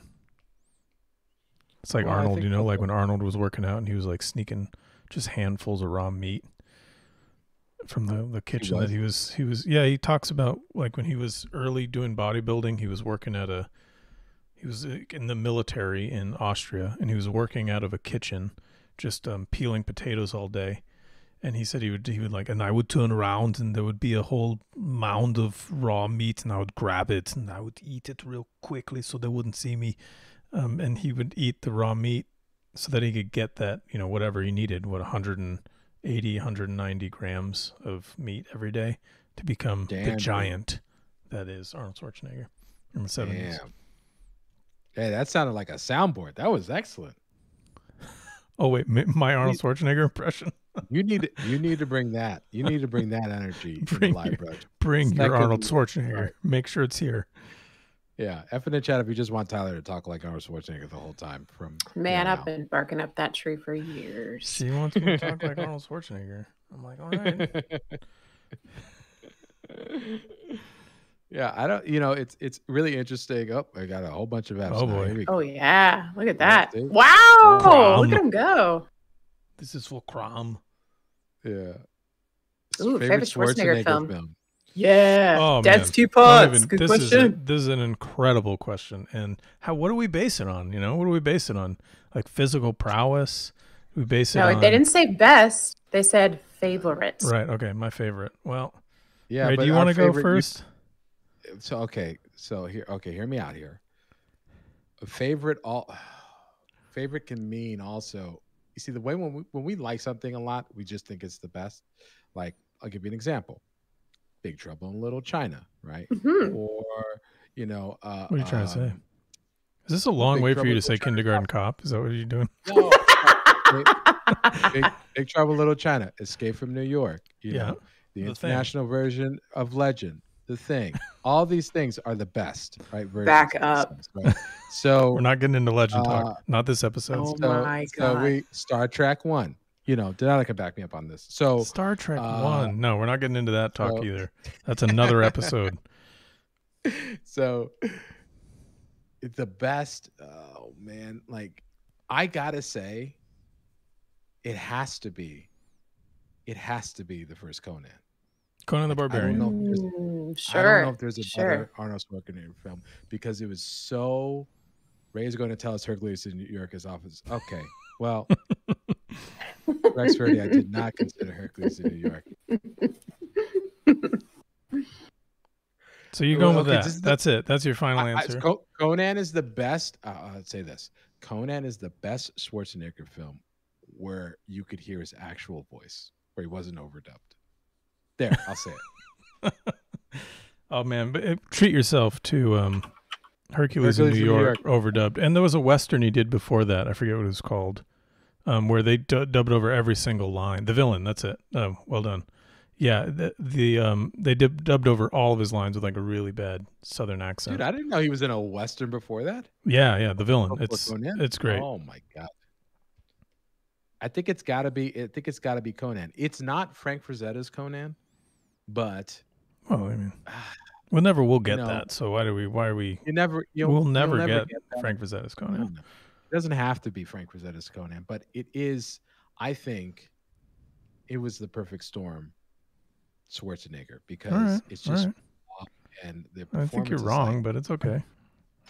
What is your pick? It's Predator. Oh, I know. Obviously, yes. It's Predator. Marry me again, Tyler Jason. I will. Dude, I don't know. I do. I really like Predator. I really love Predator. And second, then The Running Man, then Raw Deal, Ooh. then Red Heat, then Commando. Commando's fifth. Oh man, Commando's. I can't Lord believe Adornable, last action hero. Anyone? Yeah. No one. No, I love Last. No, I object. I love Last Action Hero. Total Recall, Frios. Yes. Love Total Recall, but it's. I guess Total Recall was sick. Let me back up. when you guys are thinking about it, it's just like, is it pure enjoyability as your metric?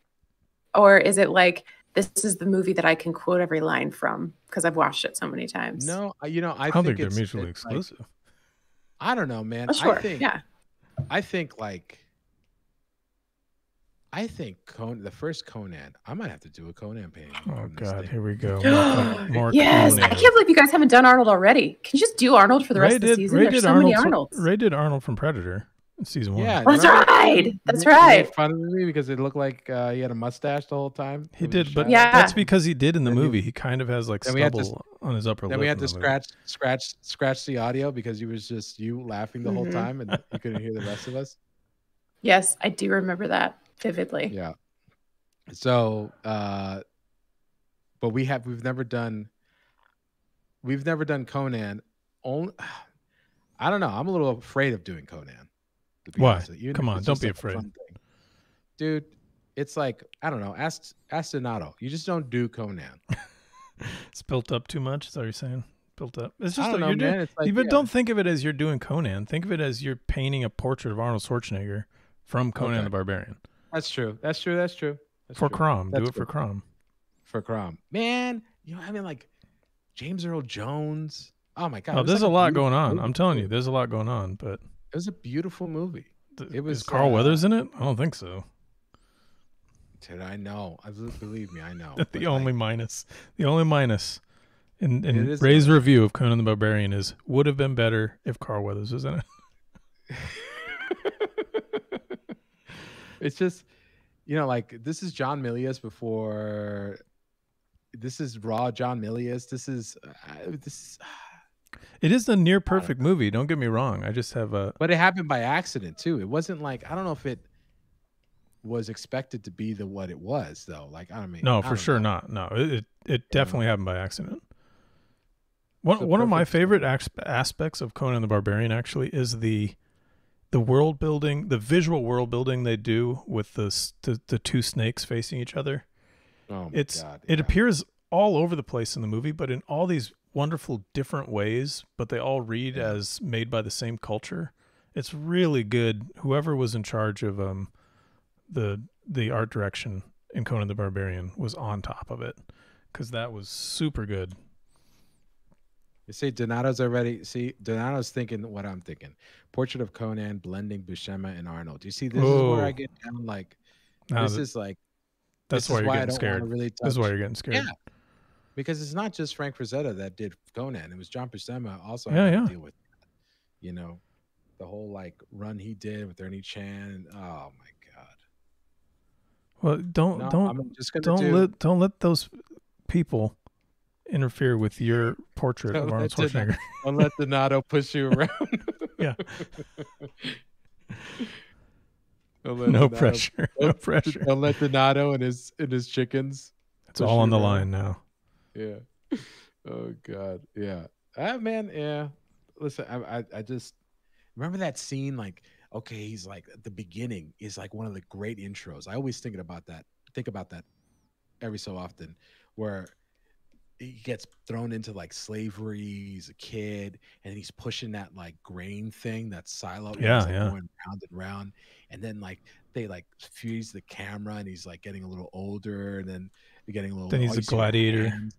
Yeah, all you see are hands, and then like the camera. Oh yeah, that shot. And he's like that, and then the music just pounds it. Oh my God, man. I just love when he's like a gladiator. The Wheel of Pain. The Wheel of Pain. Yeah, the Wheel of Pain.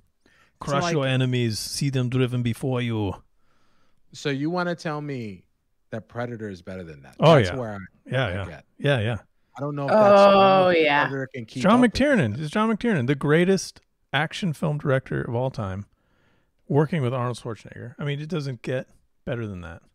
I also can't think of another 80s action movie that has 2 elected officials starring in it. I think about this a lot. You mean the governor, Jesse the Body Ventura?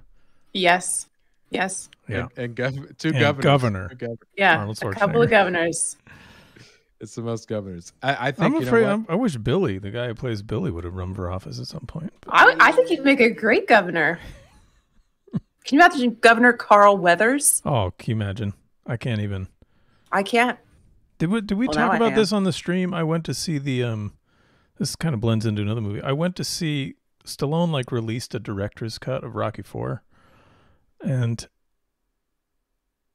I want everyone to know that he went to see this without me. I went to see this without I want Kate, everybody to know that he went to Rocky see IV. it. I fucking love Rocky IV. I want to say this now. I saved you by not having you go to this because it was so bad. It was really the reason. It was absolutely horrendous. It was like a Lifetime movie special. You know, Rocky Balboa the first. And his fight against Ivan Drago. Like, that would have been the whole Lifetime movie title. It was so bad. I know why they cut all that stuff out of it. Because it was the worst footage and the worst acting. You know the scene where he is driving in his car and they kind of play the music over the top and then he kind of has flashbacks? The director's cut of Stallone's version has no flashbacks. It's just a camera on his face for the whole song, all 3 minutes of the song. Just the camera on his face, and he's pulling like a sad face. So basically, it's so now they cut out a montage in a movie that was pretty much an entire montage. Entirely montages. Yeah, and that used to be my criticism of Rocky IV. Was like, there's a lot of montages. Those montages were gold, and everything that they cut out was trash. It's also one of the reasons I love Rocky IV so much. The official theatrical release of it, there's like maybe a tight 62 minutes of new footage. And then they padded out the rest of it with flashbacks from the previous films. And I think that's just beautiful. I think there's something really, really brave about putting out a movie and just pulling that move. If you're gonna kill Carl Weathers in a movie, spoilers everyone. If you're gonna kill Carl Weathers in a movie, you might as well fill it with flashbacks from the other movies. Because come on, you shouldn't be killing Carl Weathers. They did that in Predator too. They blew all their budget on James Brown. There, I said that's true. Yeah. And you know what? They did feature even the theatrical cut. They were like, "We're putting this whole thing in." Oh yeah. So there is like a solid 2.5 minutes of just James Brown performing his ass off. In the director's cut, there's like 20 minutes of that. Which was they were only able to for 20 minutes, so they were like, we're putting every second of this footage in. We're not wasting a minute of this. Sly, we're not wasting this.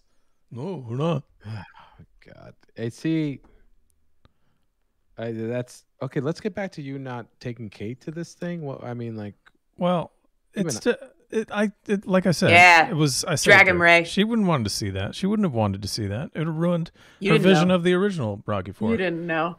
You had no idea. Remember how you can't watch the original Legend now that you've watched the better international cut of Legend? Who are you talking to? Ray. I'm talking to Ray. Yeah, that's what I thought. Well, I don't know if there's a second version of Legend, though. See, exactly. Now, you don't know. How would you feel if you watched the director's cut of Rocky IV? A second version? And it overrode your memory of Rocky IV. You, like, it's like, but the entire argument of you, like, oh, I saved you 60 minutes. Like, yeah. Like, you're welcome is probably not even on the radar of, like, my top 100 excuses that I would have used in this situation. But that's just me. Yeah, Dr. Monroe. Kate who? Yeah, we didn't even... Yeah. So it's just, it's like... No, I'll never live this down. I'm not even going to try and bring up excuses about it. Okay, can we go back to... We got to go back to Conan here. Yeah. Let's talk about your precious Conan. Go rewatch it. You know what? I watched it in grad school with my good friend, good buddy of mine. This is like the first time. Admit to the chat that this is like the first time you saw Conan the Barbarian. No, it's not. You know what? It's so funny. I watched. I'm looking back at my childhood. My dad let me watch a lot of messed up movies, like including Batman, 1989 Batman. Yeah, that movie too. Oh God. Well, maybe one day I'll tell that story. Yeah. So I watched Conan when I was a kid, and I grew up at first with Conan the Destroyer. Oh, right. bootleg VHS. Conan the and Destroyer then I found is in the back of the cabinet the first Conan on a VHS, like written in, I don't know where my dad got it, but he got it.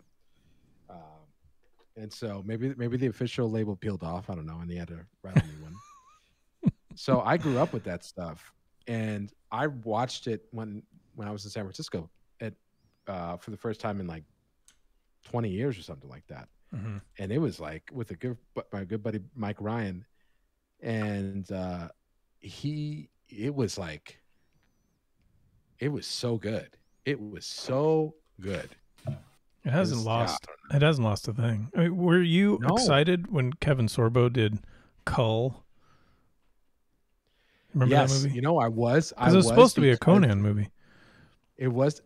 Was it supposed to be a Conan movie? Yeah, it was supposed to be a Conan movie, and they. Do you know? I like because I was a big fan of Hercules, the TV show with him, right? And so in the behind the scenes with like the featurettes for this thing on TV, I found Kevin Sorbo goes, yeah, like I'm Conan's dad.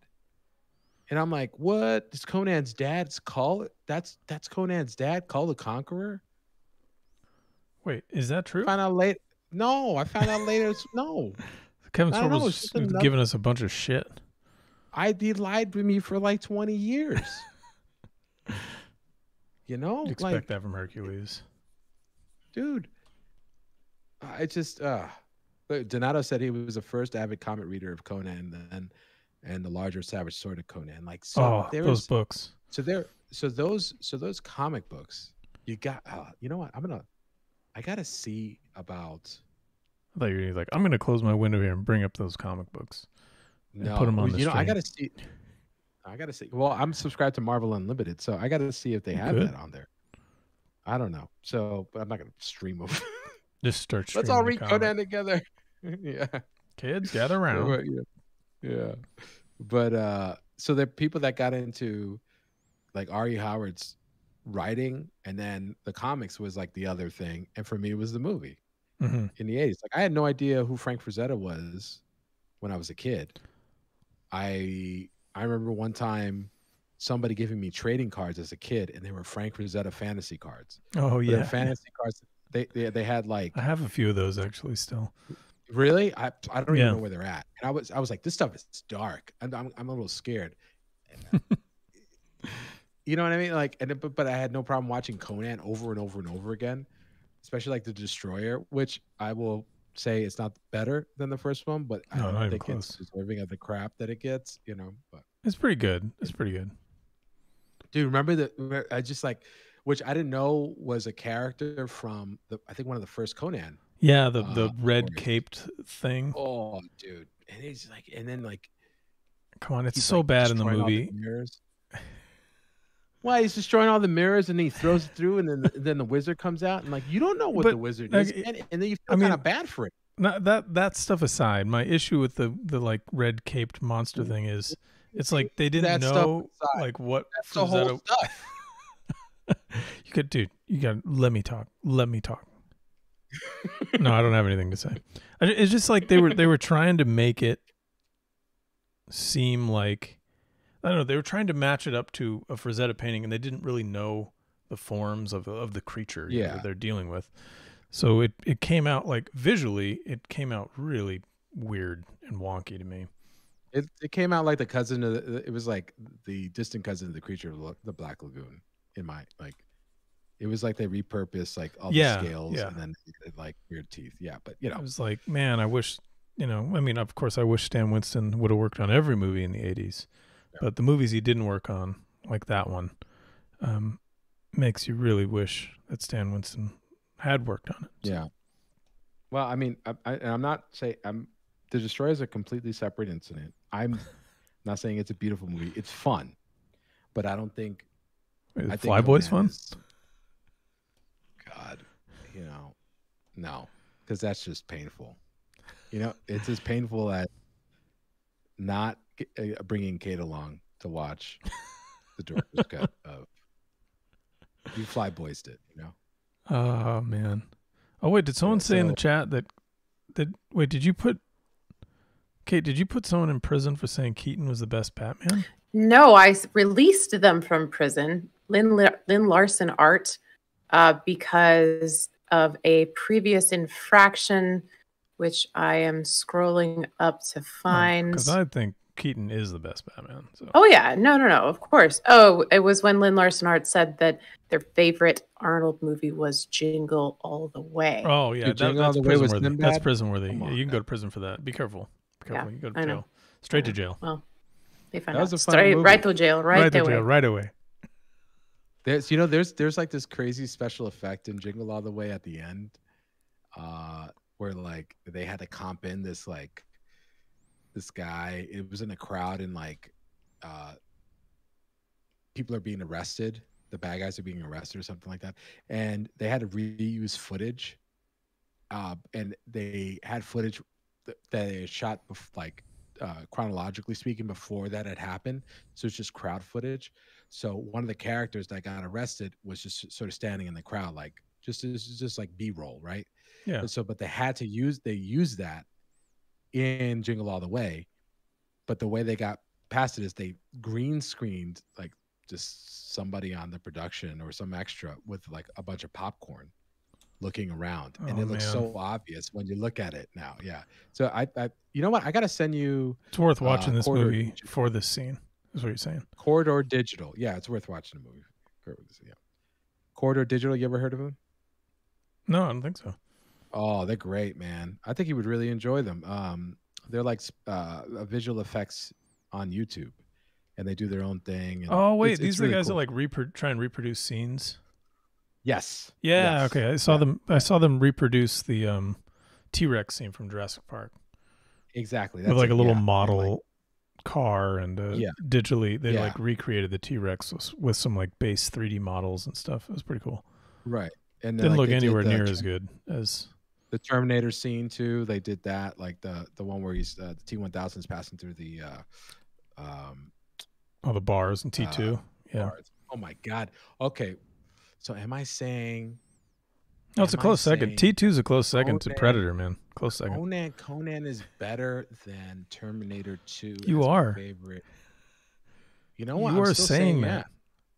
I'm still saying I don't care. Better than Terminator 2. I don't care. Better than Terminator. I don't. Tyler. As Arnold Schwarzenegger? No. I don't think. Bullshit. I gotta say though, I am of the later Arnold Schwarzenegger films, even though he's still making movies, but like sort of like the tail end of his like big action star life. I thought Eraser was pretty good. Might be the best of the last ones. You know, and then thank goodness no one's brought up True Lies, because that I might have to reevaluate. I might have to reevaluate my whole ranking system. No. Go ahead. No, you brought up True Lies. I can't believe you would do that.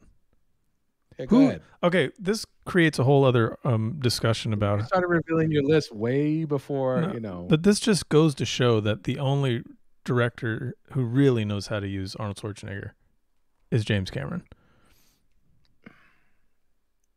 Come on, Terminator 2, True Lies. Cameron did the second Terminator? Yeah. Oh. He ended they didn't make any Terminators after that. That was it. Just he ended the story. After Spoilers, they get the stuff that was left from Terminator 1, they destroy it. And that's it. Oh, I'm talking about the loop. He did Terminator 1? He did Terminator 1? Yeah. Oh yeah. Oh. Why didn't I know that?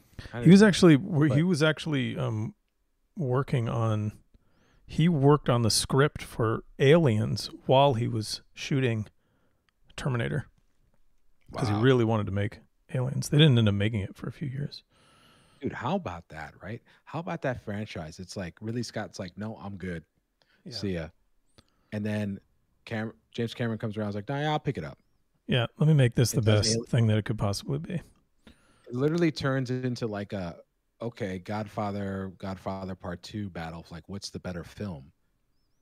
It's right. I mean, don't get me wrong. I'm a big fan of David Fincher's Alien 3. I'm gonna say it right here. officially on live stream, on Livebrush, that I think Alien 3 gets a lot of crap, and it doesn't deserve it. I think it's actually very good. I'm leaving it right there. Yeah.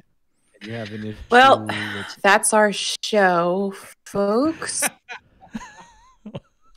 I don't know how to say this, but we do have to wrap it up after that little bomb. Yeah, I dropped a bomb on the chat here. Alien 3, good movie. Note. All right. Well, thank you so much, everyone, for coming. I'm going to continue to work on this thing. I might, if I'm still working on it next week, I will finish it on stream, or either way, you'll see it finished at some point. So by next stream. Yeah. So thank you so much, everyone, for coming. I really appreciate everyone. Dr. Mana says more like Rip Brush after that. I know. What are you going to do? We try again. So I really appreciate everyone coming in. Yeah, thank you so much for everyone. Thank you, Visual Arts Pastors. Thank you, Donato. Thank you, everyone in the chat. Yeah, thanks for coming by, everybody. Thanks for all the great questions and stuff. Really appreciate it. Hope you had fun. Sorry about the technical difficulties. I've been Ray Bonilla. You can find me on Ray Bonilla Painter on Instagram, or on the web at raymondbonilla.com. And who are you, my friend? I am Tyler Jacobson. You can find me on at Tyler Jacobson Art, or that's my website, and you can find me at Tyler Jacobson Art on, I think it's on Instagram too. But to sign off in a similar way to Ray, I am probably not going to work on this orc guy next week. I think I'm going to get into some painting, but yeah, I think I'm done with this dude. He was fun. So thanks for coming, everybody. We'll see you all next week. Same time, same channel. Bye. Bye-bye.